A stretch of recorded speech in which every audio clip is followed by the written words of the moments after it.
Hello students, welcome to commerce Jenny. मेरा नाम है पीयूष जैन और आज इस लेक्चर में हम लोग दो बहुत इंपॉर्टेंट केसेस हैं ऑडिट के, वो डिस्कस करने वाले हैं। पहला है London and general bank, landmark case है, 125 साल पुराना केस है, 1894 1895 का केस है, पिछली सेंचुरी का, पिछली सेंचुरी का रादर। और ये केस इतना लैंडमार्क केस है, इतने डिसीजन के ऐसे रूल्स इसमें बने थे कि आज तक रिलेवेंट है। क्या हुआ था इस केस में? तो लंदन एंड जनरल बैंक एक बैंक था। बैंक का काम क्या होता है बेटा? बैंक का काम होता है लोगों से डिपॉजिट लेना और लोगों को लोन देना। ये बैंक का मेन काम होता है। अब जिन लोगों को इस बैंक ने लोन दिया था उनमें से कई डिफॉल्टर हो गए। जब भी कोई डेटर या एसेट हमारी डिफॉल्ट में जाती है, डेटर डिफॉल्ट में जाते हैं, तो हमें लॉस होने की पॉसिबिलिटी होती है। इसके लिए एक प्रोविजन बनता है, प्रोविजन फॉर बैड डेट्स। अगर वो प्रोविजन नहीं बनाए तो क्या होगा? तो होगा प्रॉफिट्स इन्फ्लेटेड आएंगे, बढ़े हुए आएंगे। इस पर्टिकुलर बैंक में यही हुआ था। लोन जिनको दिया था वो लोग लोन का पैसा खा गए, लोन वापस नहीं चुकाए, डिफॉल्टर्स हो गए और कई लोगों से लोन रियलाइज होना मुश्किल हो गया। ऐसे केस में बैंक को प्रोविजन फॉर बैड डेट्स बनाना चाहिए था, लेकिन बैंक के मैनेजमेंट ने लोगों को धोखा देने के लिए, प्रॉफिट्स को अच्छा बताने के लिए ये प्रोविजन फॉर बैड डेट्स नहीं बनाया। अब जब प्रोविजन फॉर बैड डेट्स नहीं बना तो प्रॉफिट्स इन्फ्लेटेड आए।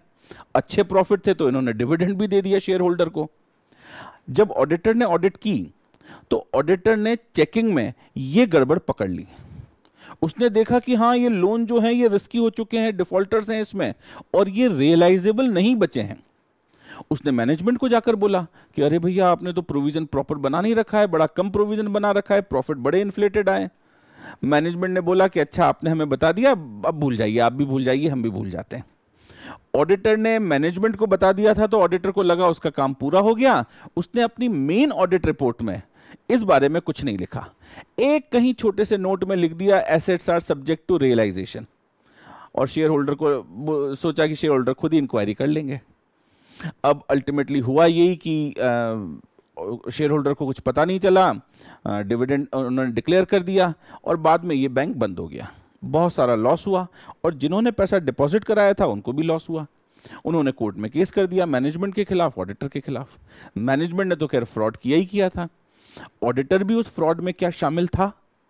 तो यहां पर कोर्ट ने डिसाइड किया कि हाँ भाई, पहली चीज तो ऑडिटर की गलती है। क्या गलती है ऑडिटर की? अब ध्यान से समझिएगा। पहला, इस केस का एक इंपॉर्टेंट पार्ट था कि क्या मैनेजमेंट, देखिए, प्रोविजन फॉर बैड डेट्स बनाना, यानी ये लोन आगे जाकर रियलाइज नहीं हो पाएंगे, अनरियलाइजेबल हो जाएंगे, ये एक एस्टिमेशन का काम है। तो लोन पर प्रोविजन बनाना, ये प्रोविजन इज अकाउंटिंग एस्टिमेट। अब ये अकाउंटिंग एस्टिमेट कौन करता है? तो इस केस में डिसाइड हुआ कि ये एस्टिमेशन का काम मैनेजमेंट का है, ऑडिटर का नहीं है। लेकिन ऑडिटर के स्कोप में आता है कि मैनेजमेंट के किए हुए इस एस्टिमेशन को चेक करे कि वो रीजनेबल है या नहीं है। तो अकाउंट्स में केवल अकाउंट्स में जो हो चुका है उसी की बात नहीं होती है, कहीं कहीं पर ये चीजें भी आती है कि क्या होने वाला है उसका एस्टिमेशन सही है कि नहीं है। अब देखो, बैड डेट्स अभी तक हुए नहीं है, डिफॉल्ट की पॉसिबिलिटी है, बैड डेट्स हो सकते हैं, तो हो सकते हैं तो आगे होंगे। तो ये एस्टिमेशन होता है, अकाउंट्स को असर करता है। मैनेजमेंट ये एस्टिमेशन करता है कि कितना बैड डेट्स हो सकता है जिसका प्रोविजन बनना चाहिए, और ऑडिटर को चेक करना है कि ये रीजनेबल है या नहीं है। अब इस केस में मैनेजमेंट ने तो गलत एस्टिमेशन किया। प्रोविजन बनना चाहिए था फॉर एग्जांपल 50% का, इन्होंने बनाया 3%। अब तो यहां पर कम प्रोविजन बना, तो ये एस्टिमेशन ऑडिटर के चेकिंग का पार्ट होना चाहिए। ऑडिटर ने चेक किया, बिल्कुल चेक किया, और चेक करके अगर उसमें कोई गड़बड़ मिले तो रिपोर्ट भी करना है। क्या ऑडिटर ने रिपोर्ट किया? ऑडिटर ने भाई मैनेजमेंट को रिपोर्ट किया। अपनी ऑडिट रिपोर्ट में कुछ नहीं लिखा, अपनी ऑडिट रिपोर्ट में केवल एक सेंटेंस डाल दिया, सब्जेक्ट टू रियलाइजेशन। ये ठीक नहीं था। जज ने बोला कि भाई, ऑडिटर का काम होता है जो इंफॉर्मेशन उसके पास है, जो इंफॉर्मेशन प्रोवाइड करना उसकी जिम्मेदारी है, वो इंफॉर्मेशन सीधी साफ शब्दों में रिपोर्ट में लिखकर प्रोवाइड करें। ऑडिटर ने ये काम नहीं किया, घुमा फिरा के बात की। ऑडिटर का काम इंफॉर्मेशन को कन्वे करना है।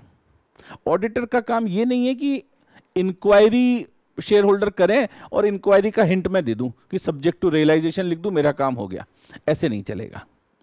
उसको सारी डिटेल अपनी रिपोर्ट में देनी है। और तीसरा इंपॉर्टेंट है, दूसरा तो ये हो गया इंफॉर्मेशन प्रोवाइड करनी है, स्ट्रेट फॉरवर्ड इंफॉर्मेशन, और तीसरा उसको अपनी सारी बात शेयर होल्डर को बतानी चाहिए। मैनेजमेंट को बताने से उसकी ड्यूटी पूरी नहीं होती है। उसे किसने अपॉइंट किया है? उसे शेयर होल्डर्स ने अपॉइंट किया है। तो मैनेजमेंट को अपनी बात बता के उसकी ड्यूटी पूरी नहीं होती। ऑडिटर की ड्यूटी है शेयर होल्डर के टुवर्ड्स ऑनेस्टी, और इस चीज को अब हमने ऐसे 200 में एथिकल रिक्वायरमेंट में भी शामिल कर दिया है, integrity, honesty and straightforward. Honest होना चाहिए और स्ट्रेट फॉरवर्ड, साफ शब्दों में सीधी information to the point auditor को अपनी रिपोर्ट में बात लिखनी चाहिए। ये इस केस में डिसाइड हुआ था, और क्योंकि ऑडिटर ने ऐसा नहीं किया इसलिए हमने उसको लायबल बना दिया। ऐसा ही दूसरा केस हुआ था उसी के साल भर बाद, किंगस्टन कॉटन मिल्स का। किंगस्टन कॉटन मिल्स में भी इसी तरह की कोई गड़बड़ें थी। इसमें एक असेट थी स्टॉक बैलेंस शीट में, और ये स्टॉक इन्फ्लेटेड वैल्यू पर था, जानबूझकर के उसकी वैल्यू बढ़ा चढ़ाकर बता रखी थी। मार्केट वैल्यू खराब हो चुकी थी लेकिन उसको भी बढ़ा चढ़ाकर बता रखा था। क्यों बढ़ा चढ़ाकर बता रखा था? ताकि कंपनी की हालत अच्छी दिखाई दे, प्रॉफिट अच्छे दिखाई दे, जबकि एक्चुअल में प्रॉफिट अच्छे थे नहीं। ये काम किसने किया था गड़बड़? ये काम मैनेजमेंट ने किया था। फ्रॉड पे था मैनेजमेंट। अब मैनेजमेंट ने इस फ्रॉड को छुपाने के लिए इस स्टॉक की वैल्यू का एक झूठा सर्टिफिकेट बनाया, एमडी ने, मैनेजिंग डायरेक्टर ने, और ये सर्टिफिकेट स्टॉक की वैल्यू का ऑडिटर को दे दिया। बोला जी देखो इसकी वैल्यू तो ज्यादा है, हम सर्टिफाई करके दे रहे हैं। अब ऑडिटर के पास कोई सस्पिशियस रीजन था नहीं, कोई शक करने की गुंजाइश थी नहीं, कोई ऐसी इंफॉर्मेशन थी नहीं कि वो सस्पिशियस हो। तो उसने इस सर्टिफिकेट को सही मान लिया और ऑडिट कंप्लीट कर दी। बोला सब ठीक है, प्रॉफिट अच्छा था तो डिविडेंड भी दे दिया मैनेजमेंट ने, और ऑडिटर इस चीज को, इस फ्रॉड को पकड़ नहीं पाया। मैनेजमेंट का सर्टिफिकेट उसने सही मान लिया। अब बाद में कंपनी बंद हो गई, स्टॉक सेल नहीं हुआ और पैसे नहीं बचे, तो वही क्रेडिटर्स जो थे, जिन्होंने लोन दिए थे कंपनी को, लायबिलिटीज थी, उनका पेमेंट नहीं हो पाया। इन्होंने बोला डिविडेंड तो आपने दे दिया, हमारा पेमेंट नहीं किया, कोर्ट में केस कर दो। मैनेजमेंट को कोर्ट में खींच लिया, मैनेजमेंट को जेल हो गई, ऑडिटर को भी कोर्ट में खींच लिया। अब ऑडिटर ने बोला मेरी क्या गलती है? तो यहां पर जज ने ऑडिटर के फेवर में डिसीजन दिया और कई इंपॉर्टेंट बातें समझाई। इसका एक फेमस कोट है, auditor is watch dog not a blood hound. Auditor watch dog है। वॉच डॉग मतलब ऑडिट जैसा काम, और ब्लड हाउंड मतलब इन्वेस्टिगेशन जैसा काम। वॉच डॉग कौन होता है? पेट डॉग होता है, घर पे जो आप पालते हैं। उसका काम क्या है? उसका काम है उस घर की चार दीवारी में अपने घर की रखवाली करना। वो चोर को पकड़ने सूंघता सूंघता जंगल में नहीं चला जाता है। लेकिन ब्लड हाउंड जो होता है वो पुलिस का स्निफर डॉग होता है, उस तरह का डॉग है जो अपने शिकार को ढूंढता ढूंढता कहीं भी किसी भी जंगल में चला जाएगा और वहां जाके उसको ढूंढ के पकड़ लेगा। तो ऑडिटर का काम वो इन्वेस्टिगेशन वाला काम नहीं है।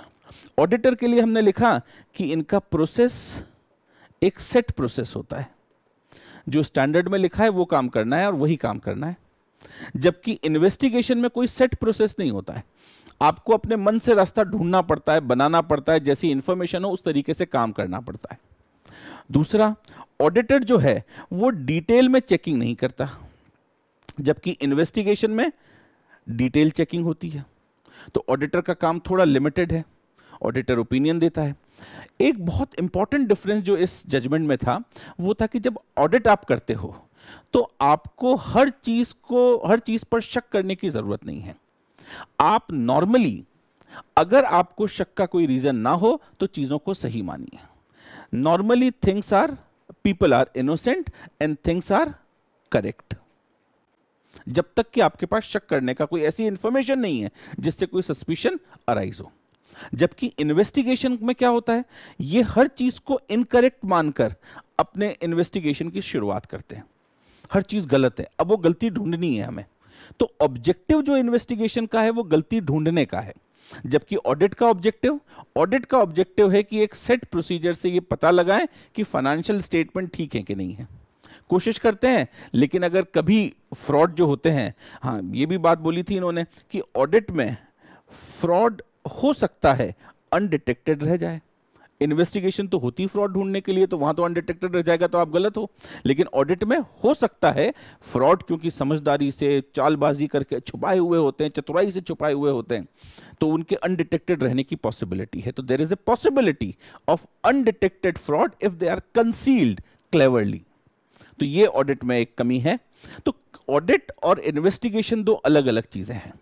इस पर्टिकुलर केस में इन्होंने बोला कि ऑडिटर ने अपना काम स्किलफुली किया, प्रोसीजर के हिसाब से किया, और इसके बावजूद भी वो स्टॉक की फ्रॉड को नहीं ढूंढ पाया, तो इसमें ऑडिटर की कोई गलती नहीं है।